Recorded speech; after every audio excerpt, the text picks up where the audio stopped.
Hello tout le monde, j'espère que vous vous portez bien.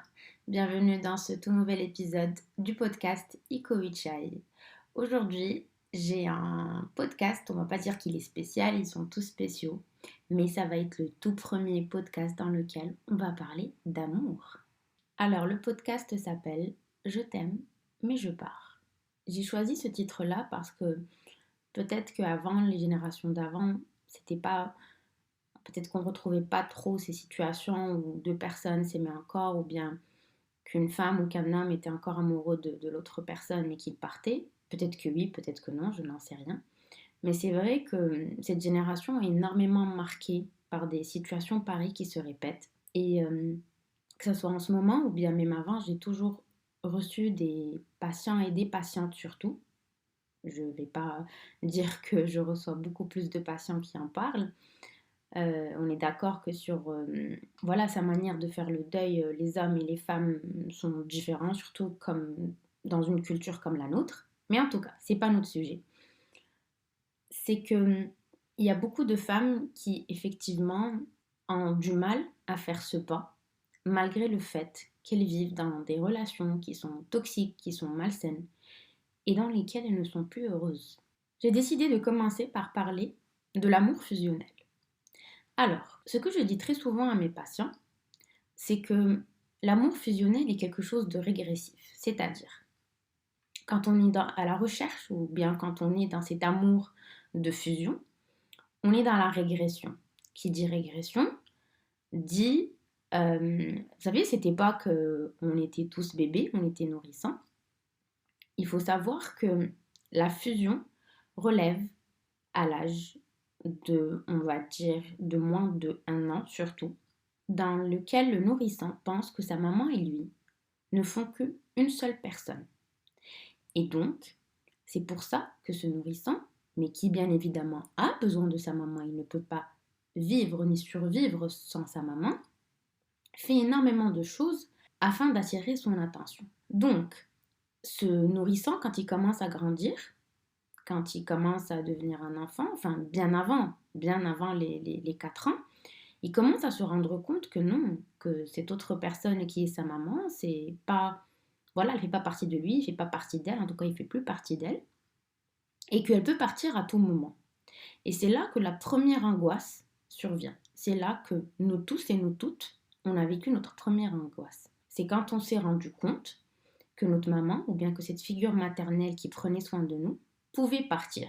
Donc, quand vous vivez en fait, peu importe, on va dire, le type du lien ou le type d'amour que vous avez avec cette personne dans votre toute première relation, mais il faut savoir que on peut par exemple avoir eu des expériences amoureuses ou bien juste des expériences avec des personnes, mais sans pour autant ressentir cet amour fusionnel, cet amour charnel, cette passion. Comme je l'ai déjà cité plusieurs fois durant tout le contenu que je partage, c'est que des fois, on se sent rapproché de quelqu'un parce qu'on a les mêmes blessures, on a les mêmes traumas. Pas, on n'a pas forcément besoin d'en parler pour se sentir proche, mais tu sens que quelqu'un comprend ta blessure, comprend pourquoi tu as mal, comprend qu'est-ce qui te fait du bien. Mais c'est là où il faut faire très attention parce que dites-vous que vous êtes en train de vous rapprocher juste parce que vous avez peut-être mal au même endroit ou juste parce que vous comprenez pourquoi il a mal. Mais le problème, c'est que c'est à ce moment-là que la fusion commence. C'est à ce moment-là qu'on commence à idéaliser le lien qu'on a. Et c'est à ce moment-là qu'on peut glisser. Donc moi, ce que je répète très souvent à mes patients, c'est que quand vous êtes dans cet amour fusionnel, quand vous êtes dans cet amour régressif, qui dit régression, dit forcément des comportements qui ne nous ressemblent pas, nous, en tant qu'adultes. Des comportements, vous savez, très souvent, quand quelqu'un vient faire le deuil d'une relation, il me dit j'ai fait ceci, j'ai fait cela, ça ne me ressemblait pas, je ne comprends pas pourquoi j'ai fait ça. Mais c'était pas moi, mais je pense que je le faisais par amour, c'était du sacrifice. Mais si je reviens en arrière, je le referai plus. En fait, il faut pas rentrer dans ça. Je comprends parce que quand on a mal sur le moment, on a besoin de revenir sur l'histoire, on a besoin de revenir sur ses pas, on a besoin de se dire est-ce que je me suis effacée? Oui, oui, en fait, mon identité, est-ce que j'y ai perdu mon identité? Et toutes ces questions-là, c'est ce qui fait que ça nourrit notre angoisse. C'est tout à fait naturel. Vous avez besoin de faire le deuil après une rupture. Mais La chose que je voulais le plus discuter aujourd'hui, c'est quand on quitte quelqu'un alors qu'on a encore de très forts sentiments pour cette personne-là. J'ai toujours dit qu'il était très important de faire le deuil de ces relations. Pourquoi? J'ai reçu un grand nombre de personnes en thérapie, voilà, qui ont avancé dans leur vie, qui ont rencontré d'autres personnes, qui se sont mariées, qui ont eu des enfants, mais ils ont toujours cette nostalgie d'une certaine histoire, d'une certaine rencontre, et ce que je vois, c'est qu'ils idéalisent énormément cette histoire-là, ils idéalisent énormément cette personne-là. Et je leur dis, et ils me disent non, parce que voilà, on n'a pas eu de closure, mais je leur dis peut-être oui, peut-être que non, mais vous n'avez pas besoin de ça, vous aviez besoin de faire le deuil. Et vous savez, pour faire le deuil, on n'a pas besoin de l'autre, on n'a besoin que de nous-mêmes. Parce que je vais vous apprendre quelque chose. Si vous avez besoin de l'autre pour faire le deuil, vous n'en serez pas là. Cette histoire ne se serait jamais finie. Si vous avez besoin de l'autre pour que cette histoire se termine, pour que vous passiez à autre chose, ou bien que vous ayez moins mal, vous n'aurez jamais eu mal. Donc, dites-vous que quand on arrive à la fin d'une histoire, qu'elle se finisse brutalement, qu'elle se finisse sur un non-dit, qu'elle se finisse sur des mots, on va dire, blessants, peu importe, une fin reste une fin. Et je pense que quand une histoire est en train de se terminer, elle ne se termine pas en fait du jour au lendemain. On la sent venir quelque part. Mais ce qui est le plus triste, c'est quand une histoire, elle se termine, mais durant des années. Ça veut dire, tu es encore dedans. Pour toi, tu es encore avec cette personne. Pour les gens, tu es encore avec cette personne. Mais toi, avec toi-même, tu sens que tu es seul. Tu sens qu'il n'y a plus rien. Et tu ressens juste ce sentiment de vide. Tu le connais, ce sentiment de vide? Où tu as l'impression que tu es en train de te perdre? Où tu as l'impression que tu ne te reconnais plus? Où tu as l'impression que non seulement tu n'as plus espoir en l'avenir, où tu n'arrives plus à te projeter, où tu n'arrives plus à avoir des rêves ou des ambitions, mais tu as l'impression que tu n'arrives même plus à te situer dans ta propre histoire de vie. Tu n'as même plus l'impression de savoir est-ce que c'est à cause de toi que tout ça est en train d'arriver ou c'est à cause de l'autre et que tu te perds. Tu te perds complètement.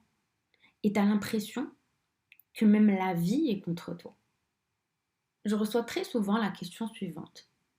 Peut-on mettre terme à une relation alors que l'on éprouve encore de très forts sentiments envers l'autre personne? La réponse est oui. Oui, dans le cas où tu es malheureux. Oui, dans le cas où tu sens que ça n'avance pas. Oui, dans le cas où tu t'y perds. En fait, pourquoi j'ai décidé de faire ce podcast? Parce que, avec tout ce que je vois autour de moi, tout ce que j'entends autour de moi, avec toutes ces histoires de non, si tu veux garder un homme ou si tu veux prendre soin de ta femme, tu dois faire ça, tu dois faire ceci, tu dois faire cela, non, sois toi-même, non, ne sois pas toi-même. Bref, on s'y perd avec tout le contenu que l'on retrouve sur les réseaux sociaux. Je le répète encore une fois, je ne détiens pas le savoir. Je partagerai peut-être à la fin une petite part de moi, comme maintenant j'ai pris l'habitude, ou bien je vous ai donné l'habitude que je le fasse à chaque fois. Mais ce que je sais, c'est que c'est censé être naturel.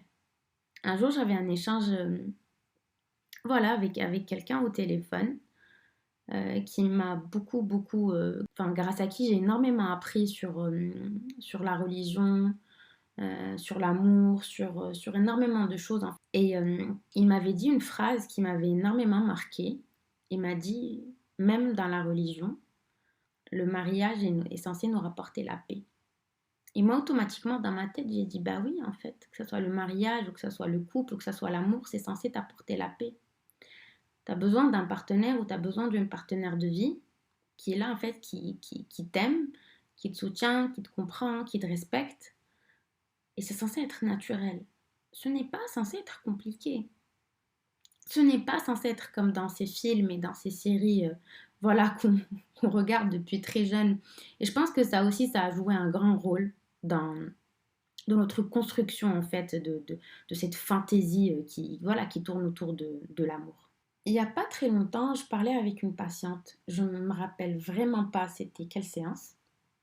Mais en lui parlant, parce que je voyais sa détresse, je la voyais mal, mais tellement mal. Elle parlait de quelqu'un. Ah, c'est bon, ça me revient. Et je voyais tellement sa détresse, je la voyais tellement mal, tellement se remettre en question, tellement se dire c'est peut-être à cause de moi, c'est peut-être moi qui devais faire ceci, qui devais faire cela. Et à un moment, je lui ai dit, tu sais, euh, un partenaire de vie, voilà, c'est censé être quelqu'un qui, voilà, c'est pas cette image de bad boy que l'on retrouve un peu dans les séries télé où il y a du drame, où tu as l'impression que tu as besoin de papillons dans le ventre qui se sont avérés être que de l'anxiété d'ailleurs, où tu es censé en fait connaître le risque, où tu es censé avoir peur, être dans le manque, avoir tellement mal pour qu'après tu aies un tout petit peu de bonheur. Ok, d'accord. Je pense que à un certain âge, tout le monde a peut-être besoin de traverser ça. Il faut juste être conscient de ce que vous êtes en train de traverser, c'est tout. Dites-vous que c'est pas ça l'amour. C'est vraiment pas ça. À un certain âge, d'accord, ça reste un apprentissage de la vie, ça reste de l'expérience, ça nous apprend beaucoup de choses sur nous-mêmes, mais juste garder en tête que l'amour est bienveillant, que l'amour n'est pas là pour te faire du mal, que l'amour, oui, ça peut être, on va dire, des sacrifices, mais vraiment pas dans un premier temps, mais ça vient bien, bien, bien, bien après. C'est voilà, c'est grandir, c'est avoir moins d'ego, c'est communiquer, c'est ne pas se renfermer, c'est pas être capricieux, mais c'est que de bonnes choses. C'est censé être un très bel apprentissage. C'est pas censé être quelque chose qui t'éteint. C'est pas censé être quelque chose qui te fait perdre ton identité. Et c'est pas fait. Et c'est pas être censé. Et c'est pas censé être quelque chose qui va te faire peur. Je sais aussi qu'il y a énormément de situations dans lesquelles il y a beaucoup de personnes qui se retrouvent dans des, on va dire, dans des situations ou bien dans des mariages où ils ont fait un choix et ils se sentent un peu, on va dire, comme pris au piège. J'en ai reçu des et j'en ai reçu aussi des hommes qui d'ailleurs ne restent pas très longtemps en thérapie. C'est ce que j'ai relevé. C'est des personnes qui viennent, qui ont beaucoup, beaucoup de choses à dire, beaucoup de choses à partager, mais qui ne font pas un réel travail sur eux. Avec de l'expérience, au début, voilà, comme je pense n'importe quel psy fraîchement diplômé, j'avais de l'espoir, je me disais c'est bien, c'est des personnes qui se rendent compte des choses, ils vont travailler sur eux, ils vont peut-être travailler sur ce couple, apprendre à aimer leur partenaire, ou bien peut-être sortir de cette relation, ne pas traîner l'autre. Surtout quand je recevais des hommes, ils se rendaient compte durant leur thérapie que ils étaient en train de traîner leur femme avec eux dans ce mariage qui était malheureux, dans lequel il n'y avait pas de sentiments, dans lequel il y avait que, voilà, cette image et cette apparence en fait à rendre et à devoir à la société et à la famille. Mais en fait, non.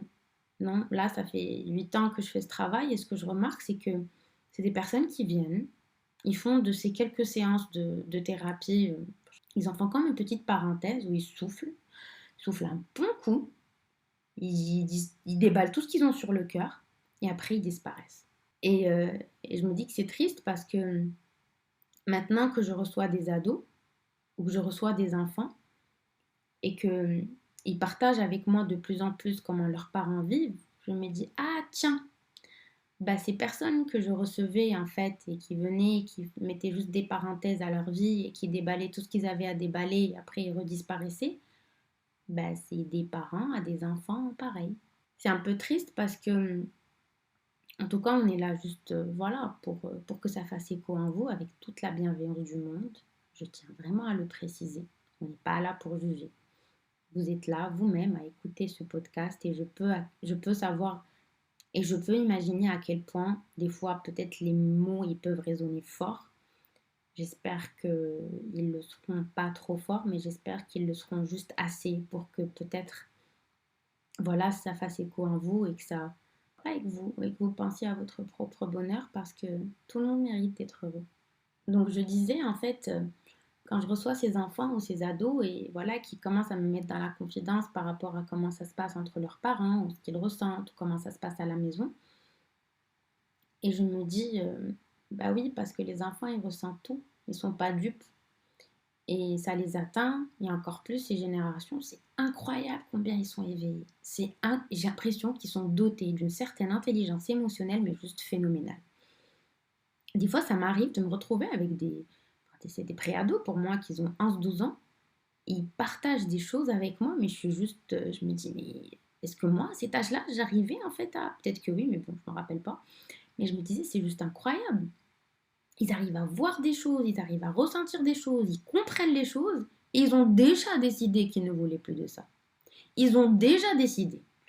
Ils savent déjà qu'ils font partie d'un système et d'une famille dysfonctionnelle, avec énormément de non-dits, de gros problèmes de communication. Ils savent déjà qu'ils ont des traumas, et ils sont déjà en train de se préparer pour faire une thérapie quand ils seront adultes. Super. Franchement, moi, quand j'entends des choses pareilles, ça me rassure. Pourquoi je vous parle de ça?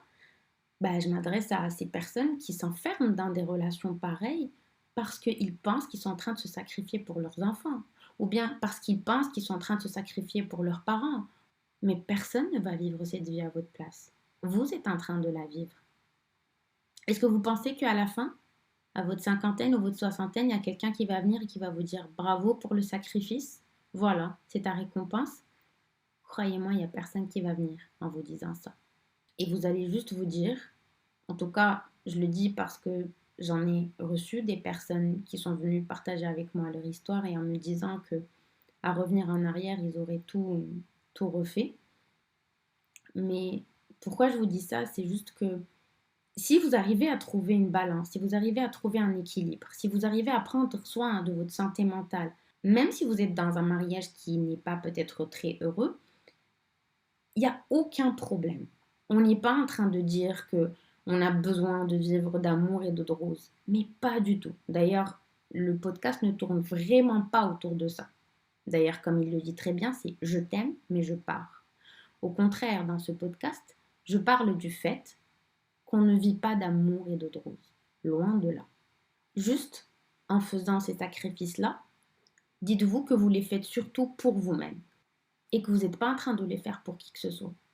Et que c'est pas dans quelques années vous allez sortir cette fameuse phrase que je pense qu'on a très très souvent entendu de je me suis sacrifié pour toi. Parce que vous savez ce que votre enfant va vous dire? Il va vous dire je ne t'ai rien demandé et tu n'aurais vraiment pas dû le faire. La meilleure chose que vous puissiez faire pour vos enfants, c'est que vous soyez vous-même heureux. J'en suis sûre parce que, en tout cas, moi c'est ce que je souhaite à mes parents. C'est ce que tous mes amis me disent pour leurs parents et c'est ce que toutes les personnes que j'ai vues traverser mon cabinet ou bien toutes les personnes que j'ai rencontrées à travers mon travail et dans même mon travail avec les ONG, tout le monde, quand je lui posais cette question, il me disait la meilleure chose que mes parents puissent faire pour moi, c'est qu'ils soient heureux. Ça, vous pouvez en être sûr et certain. Alors, si tu es dans une situation dans laquelle tu vis dans une relation où tu sens que tu n'es pas toi-même, que tu es en train de t'éteindre, que ce n'est pas bon pour toi, mais que tu te sens très très très attaché à cette personne. J'ai quelques questions pour toi. Comment sais-tu que c'est de l'amour? Comment sais-tu que ce n'est pas que de l'attachement? J'ai une autre question qui pour moi est super importante, c'est est-ce que tu te rappelles de la période durant laquelle tu as rencontré cette personne? Ok, si tu t'en rappelles sûrement, comment tu allais? Qu'est-ce que tu faisais? Comment était ta situation? Financière, familiale, amicale? Si tu sortais d'une rupture, comment était la rupture avant? Ok, tu vas me dire, mais pourquoi toutes ces questions-là? Pour moi, c'est très important, et ça c'est par expérience, le moment durant lequel vous rencontrez quelqu'un. C'est vraiment très très très important. Ça en dit très long sur vos attentes, ça en dit très long sur comment vous êtes durant les premiers mois de la relation, si vous êtes très OL, si vous ne l'êtes pas, si... Ça en dit vraiment très très long. Bon, je ne pourrais pas malheureusement parler de tous ces détails, mais pourquoi je t'ai posé toutes ces questions-là?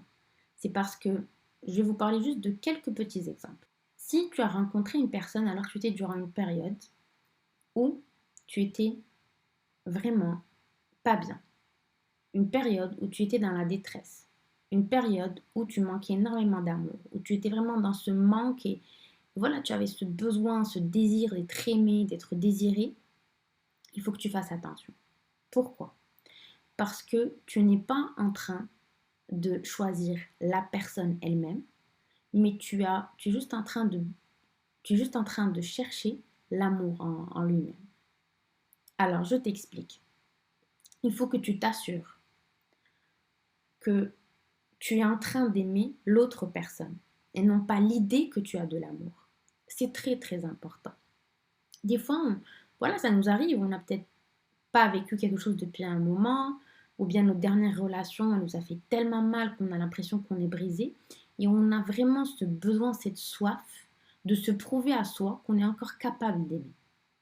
Et malheureusement, on passe à côté de l'autre personne parce qu'on ne fait que utiliser l'autre personne. Ça devient juste un objet pour nous. On s'en rend pas compte. Mais ça m'est arrivé de recevoir des personnes qui, au bout de 6 mois, me disent, ou bien de 1 an, et même plus, où c'est vraiment parti un peu plus loin, ça veut dire qu'ils se sont engagés et tout. Ils m'ont dit, mais je ne voyais pas ça au début, il y a eu beaucoup de changements. Et quand on creuse petit à petit, on se rend compte que si tout ça était là depuis le début, c'était juste eux qui avaient ce besoin d'aimer et d'être aimés. C'était juste eux qui avaient idéalisé en fait cette histoire. Ils avaient déjà prédéfini, ils avaient déjà décidé quel type de relation ils voulaient. Et vous allez me dire, d'accord, et l'autre personne dans tout ça, pourquoi elle ne s'est pas imposée? Bah, peut-être que vous l'avez impressionnée. Peut-être que cette autre personne, elle voulait tellement être avec vous qu'elle s'est adaptée, qu'elle a fait un grand effort. Parce que ça arrive, hein. Ça arrive en fait de rencontrer quelqu'un qui nous impressionne tellement, quelqu'un qui nous donne... Voilà, on se dit, je ne pensais pas un jour vivre et ressentir des choses pareilles, que je deviens un caméléon et je m'oublie. Et en fait, dans ce genre de situation, vous vous rendez compte que tous les deux, vous n'avez pas été vous-même. Oui, votre intention était bonne, certes, mais c'est là où ça rejoint le titre du podcast, que l'amour ne suffit pas. Votre intention était bonne, certes, vous vouliez être amoureux, vous vouliez vivre le grand amour, mais vous êtes passé à côté de vos valeurs, de vos principes, de votre fonctionnement, de ce que vous voulez dans la vie. Et d'un coup, bah, la réalité, elle vous rattrape. Et là, qu'est-ce que vous vous dites? Et là, qu'est-ce que vous vous dites? Bien sûr, vous n'allez pas vous dire, non, je pense que c'est de ma faute. Moi, j'ai pas été honnête avec moi-même. Ou moi aussi, j'ai vu des choses et je ne suis pas venue t'affronter. Ou bien te parler, ou bien te demander peut-être que c'est ce qui te rend heureux ou c'est ce qui te rend heureuse. Non, j'ai fait comme si je ne le voyais pas. Non, je vais dire, l'autre a changé. Parce que c'est beaucoup plus facile. Donc, posez-vous ces questions-là. C'est vraiment très important. Si tu es dans une relation où ça ne se passe pas bien en ce moment, où tu as du mal à partir, essaie de te poser toutes ces questions-là. Vraiment. Réécoute toute cette partie-là et repose-toi toutes ces questions-là. Pourquoi c'est important? Parce que si tu commences par assumer ta part de responsabilité, ça ira déjà mieux. Tu ne seras pas là dans idéaliser cet amour. Parce que quand tu idéalises cet amour, tu as très très mal après. Et tu sais, cette douleur que tu ressens, elle n'est pas réelle. Pourquoi elle n'est pas réelle? Bon, je ne dis pas qu'elle n'est pas réelle à 100%, si, elle l'est. Mais tout ce drame que l'on se rajoute, toute cette souffrance, toute cette régression que l'on vit, parce que comment ça se passe en fait dans notre cerveau? Il y a de la douleur, il y a un manque. Et quand ton cerveau, il perçoit cette douleur et ce manque-là, il revient automatiquement à cette première angoisse qu'il avait ressentie quand tu étais tout petit, quand tu étais encore un nourrisson. Oui, c'est comme ça que ça se passe. Il y a une phrase que j'ai toujours beaucoup aimée et qui dit: chaque nouvelle blessure réveille d'autres blessures en écho. Qu'est-ce qu'elle signifie cette phrase-là? Vous savez, des fois, il y a certaines situations que l'on vit et on a mal et on se dit, mais est-ce que juste ce que j'ai vécu a provoqué cette douleur-là? Mais ce n'est pas normal. Et on se dit, mais ma vie, elle ne se résume pas à ça. Ma vie ne se résume pas à cette personne, elle ne se résume pas à cette rencontre, elle ne se résume pas à cette histoire. Et pourtant, j'ai l'impression que ça me déchire de l'intérieur. Vous savez pourquoi?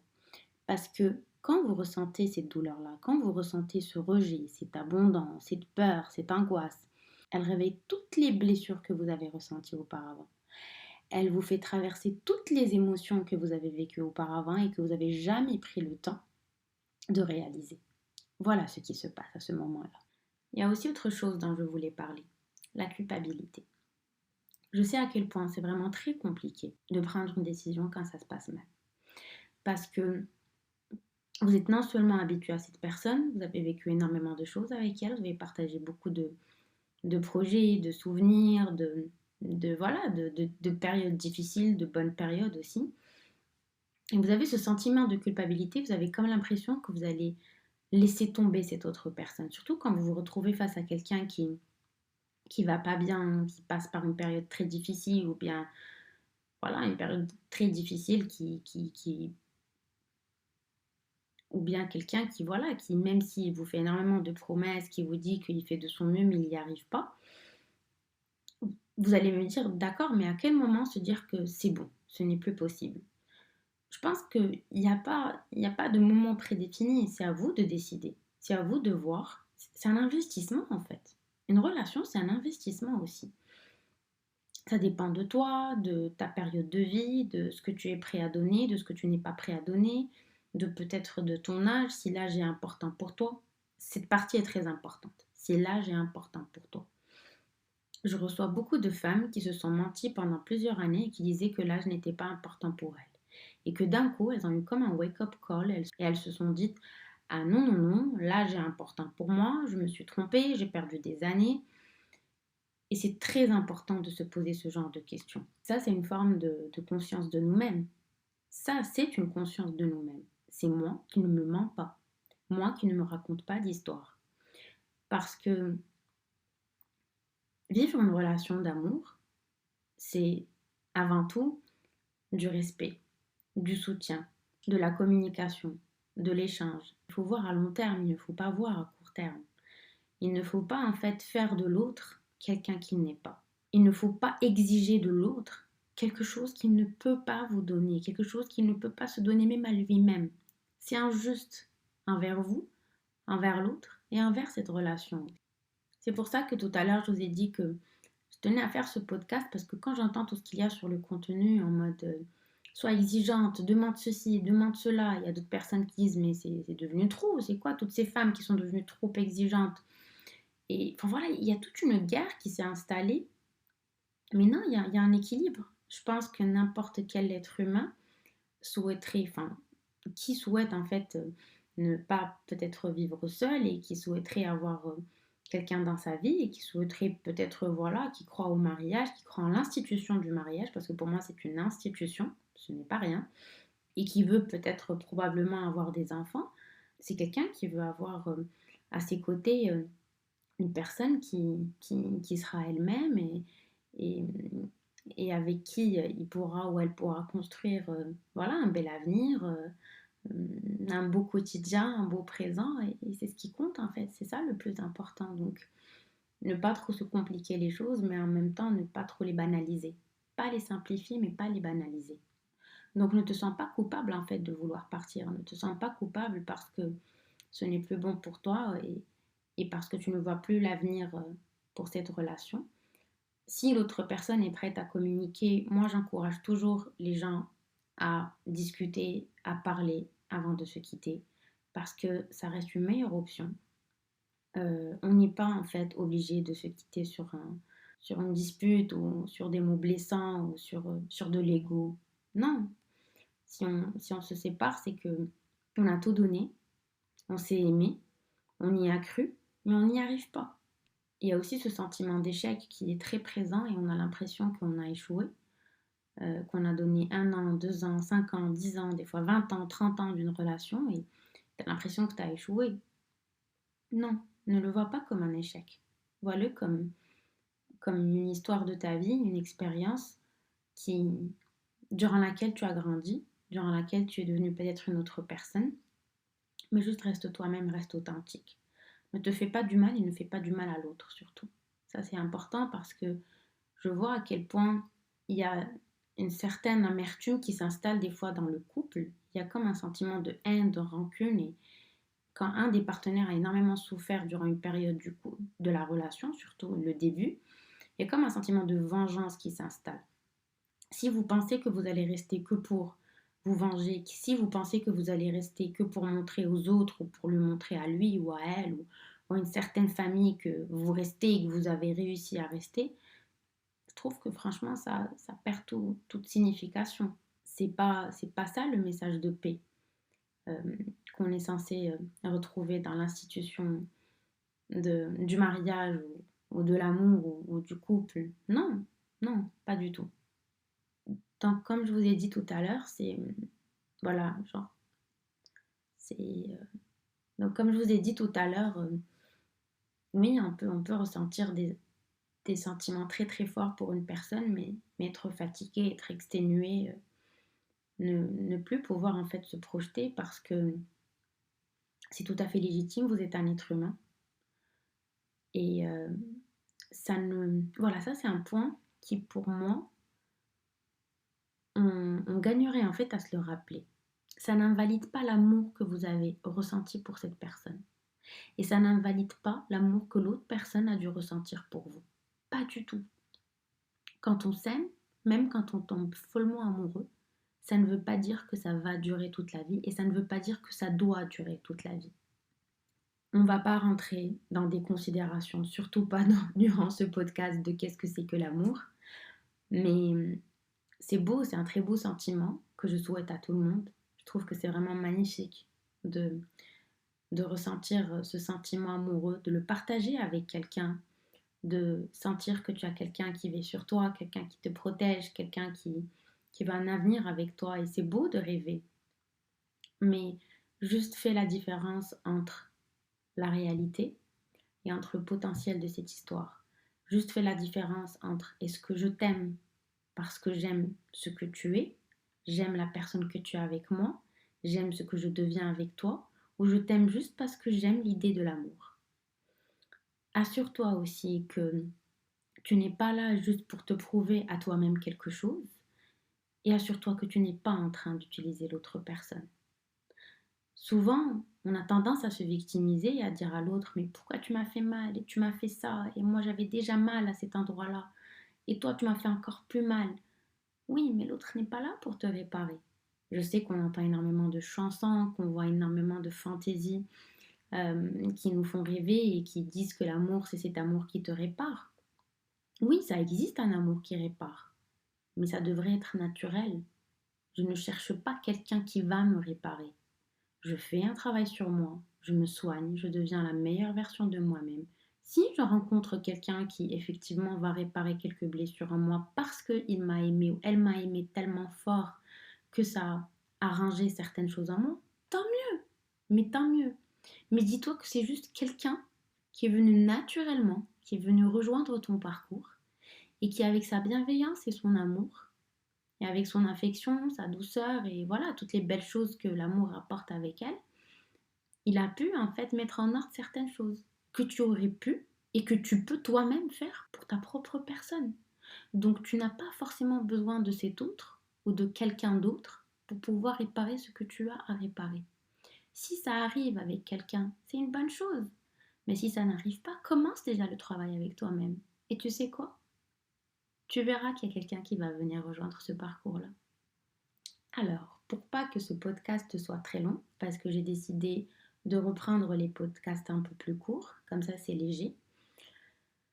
Je vais finir sur une note un peu personnelle. Je crois que ça va être la note la plus personnelle que j'ai pu partager. Mais voilà, je pense que je suis prête. Voilà, j'écris énormément, comme vous le savez. J'aime énormément écrire, mais j'ai besoin vraiment d'être inspirée pour écrire. Et tout à l'heure, en préparant un peu le podcast, on va dire juste les grandes lignes, oui, parce que je commence à les préparer, comme ça, parce que franchement, faire un podcast court en traitant des sujets bien clairs, voilà, c'est pas évident. Donc, pour vraiment traiter les sujets un par un et, et surtout pour pas s'éparpiller, j'ai dû prendre des notes. Et donc voilà, je vous disais, pendant que je préparais ce podcast-là, j'ai été inspirée et j'ai écrit un petit texte que je vais partager avec vous. Alors, ce qu'il faut savoir sur mes textes, ça s'inspire pas que de ma réalité à moi, il s'inspire aussi de la réalité de mon entourage, il s'inspire de mon travail. C'est très poétique, ça veut dire que voilà, C'est pas qu'il faut pas les prendre au mot. Ça m'aide énormément dans mes réflexions d'écrire des textes comme ça. J'en ai plein, je pense que j'en ai plus que des centaines parce que j'écris que je suis adolescente. Depuis que je suis adolescente, j'écris. Mais voilà, quand j'ai écrit ce texte-là, j'ai trouvé que ça résonnait énormément. Ça résonnait à... En fait, ça décrit exactement peut-être le sentiment que l'on ressent durant une rupture. Mais pourquoi j'ai écrit ce texte-là aussi, je pense, c'est parce que j'avais en tête quelques personnes que je connais de ma vie perso et aussi dans ma vie pro, qui passent par des périodes, qui sont en train de traverser des périodes difficiles. Et j'avais envie de leur dire ces quelques mots, j'avais envie de partager ça avec ces personnes-là, voilà, pour qu'elles sachent qu'il y a un après et que ce après est juste magnifique. Bon, je vous lis le texte. J'étais censée préparer mon podcast, mais j'ai été inspirée. Et voyons voir ce qui en sort. J'ai essayé de me rappeler ces douleurs profondes que j'avais ressenties, ce sentiment d'échec, de solitude, de peur et surtout d'amertume. Pourquoi l'amertume? Car je voulais partir.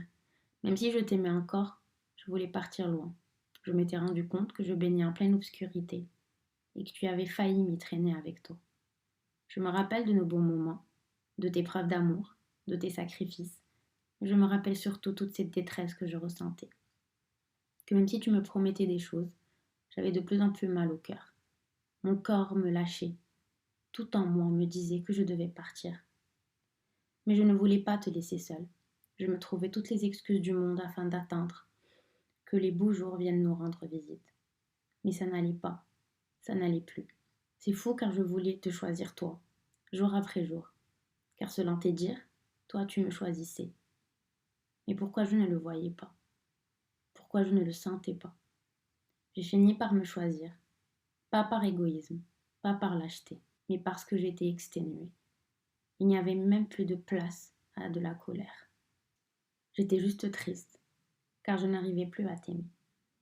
Mais aujourd'hui, je suis reconnaissante d'avoir grandi à travers cette obscurité, car depuis, je crois encore plus fort à l'amour. Voilà, c'était un texte assez personnel que j'ai partagé avec vous, qui j'espère fera écho en vous. Peu importe l'histoire que tu es en train de vivre, peu importe ce que tu es en train de traverser, peu importe l'histoire que tu n'as pas encore pu traverser ou que tu n'as pas encore pu dépasser. J'espère que tout ce que j'ai partagé avec toi ou avec vous aujourd'hui a fait écho en vous. Et tout ce que je peux vous dire, c'est que on reviendra toujours au même point, c'est de rester authentique, d'être soi-même, de travailler sa confiance en soi et de ne pas se dire que je fais ça pour l'autre, que je fais ça pour être payé un jour, que je fais ça par sacrifice parce que, je le dis et je le répète, on vient seul au monde et on repartira seul. Donc, aimez autant que vous pouvez et donnez autant que vous pouvez, mais n'attendez pas de retour. Si ça vient, c'est une bonne chose et soyez reconnaissant pour tout ce que vous recevez. Mais sinon, dites-vous que les beaux jours, ils sont là. Ils finissent toujours par arriver. Il suffit juste de trouver son chemin. Sur ce, je vous dis à très bientôt. Et d'ici là, prenez bien soin de vous.